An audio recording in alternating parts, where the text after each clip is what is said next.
Now, Alex, I want to start off with the most improved teams because we're positive here. We're going to start with the positive, and then we could crap on the other three teams here in a couple minutes.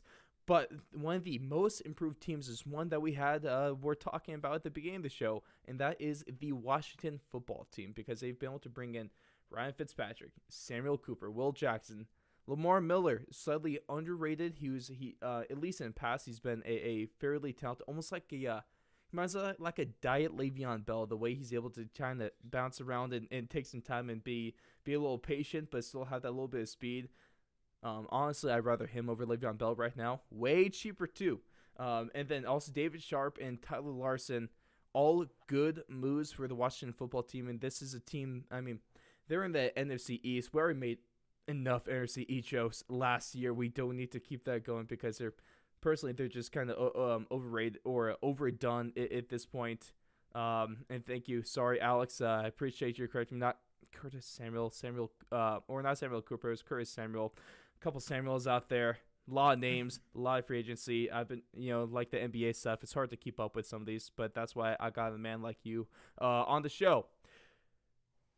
I like what Washington's doing here. Their ceiling and their floor both raised tremendous levels. I like Ron Rivera, the Riverboat. He's still going there. He's changing that locker room chemistry. He's changing that team culture, and he's improving the team. And they're gonna be able to compete in this division no matter who they brought in this offseason. And I think they've gone from a below not there's no kind of debate there. They were a below average team, and now they're average, and I would say they're getting close to that above average team with a good offense potentially. And then especially if um, Chase Young is able to keep developing, get that secondary pass rush move that you've been begging him to develop, this could be a good Please. football team. Yeah, I agree with you. And I think the biggest issue with Washington last year was obviously the offensive side of the ball. It wasn't a lack of the top tier weapons because they have that. Terry McLaurin is a stud. Antonio Gibson's a stud. And the problem with these guys was Antonio Gibson just could not find running lanes at the end of the year. Their offensive line is not the best. Terry McLaurin was the only offensive threat on the outside, save for a Logan Thomas, breakout towards the end of the year. But when you had a quarterback that couldn't get those guys the ball, and Terry McLaurin getting so much attention, you had the issue of where is that secondary offense going to come from? And with the addition of Curtis Samuel, with bringing in Ryan Fitzpatrick, you don't just bring in the alternate weapons. You bring in a quarterback that has the ability to spread the ball out to multiple locations. He can throw the ball deep. He can throw the ball in the mid tier. He can go off play action. He can throw the ball short. He actually has a little bit more, scoot and boot to his game than everyone gives him credit for. Almost like Alex Smith before all the leg injuries. He could run for a 3rd and 7 first down every now and then, and he can get you 4 yards at the goal line if you really need it. I think But people forget that Curtis he was a really solid quarterback when he was still with the San Francisco 49ers. He was good. agreed. He was. I mean, he's not a bust for the number one overall pick, and everyone thought he was going to be No. when they drafted him. But or after the first couple of years. But what Curtis Samuel does, and which something that is extremely underrated, is it's just a guy where when he's on the field, you have to be alert to where he is at because a lot of the times he'll take you to where the ball is going to go. And when you have that attention diverted from your best two offensive players, like Antonio Gibson, like Terry McLaurin, it just opens up opportunities for them. And I love what that addition to it.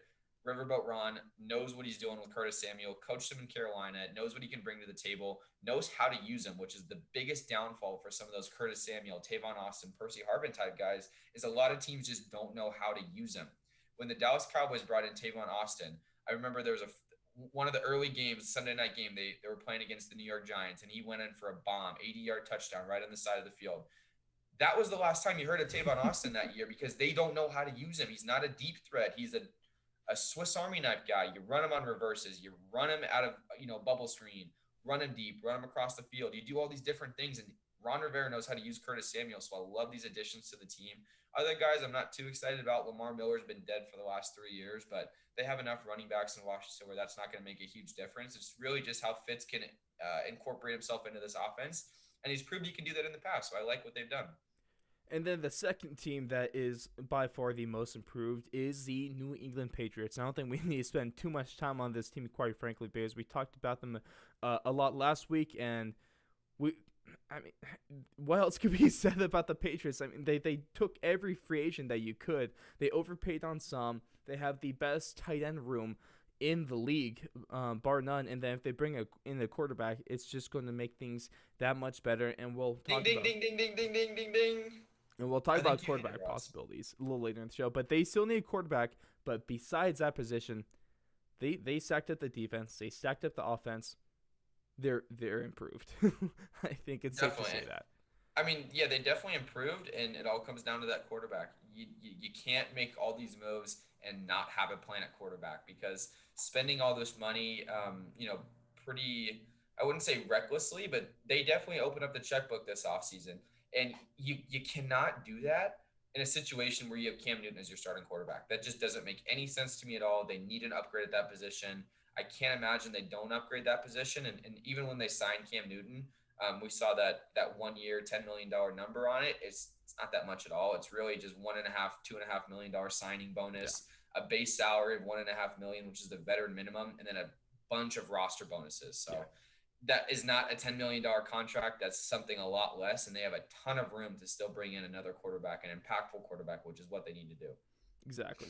And then the team that is going to bring in a very impactful quarterback is the last most improved team. That is the Jacksonville Jaguars. Between what they've been able to do with getting Shaq Griffin, Carlos Hyde, a underrated signing in Marvin Jones, you get Roy Robertson Harris, Philip Dorsett, Malcolm Brown. These are all some very solid signings. The Jags had a lot of cap space. They still have the number one overall pick, and they're just going to keep going this offseason. They're already tremendously improved with this, just a little bit of talent, and they can only get better with the draft and with all the draft capital. So I love what the Jags have been able to do. Kind of surprising seeing Urban Meyer. I guess he's been doing a good job as a head coach, bringing in some free agents. He's not really used to having to pay for some guys to bring in. Normally just gets them for free. But the Jags have been making some good noise during this NFL free agency period. And I love how he only brought in one of his old guys. He Yeah, had to give Carlos Hyde that little all right, Buckeye bum. You let's you can go. come into the fold here a little bit, but I think this Jags team, it's the biggest highlight is going to be Trevor Lawrence, and what can you do to set that man up for success? And Mm-hmm. bringing in Marvin Jones, bringing in Philip Dorsett, two guys that can make big plays.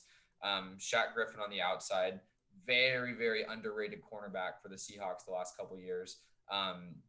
It's just they've made smart moves, and bringing in Trevor Lawrence allows you the flexibility to make all these outside cornering moves, and it's going to be how quickly can they integrate Trevor Lawrence into this offense. Is he an impactful player year one? Is Mm-hmm. he an impactful player week one, or is it going to take him a couple years to get to that point where he is that Patrick Mahomes, Deshaun Watson level that we all think he has the potential to be? So it's going to Le- be interesting.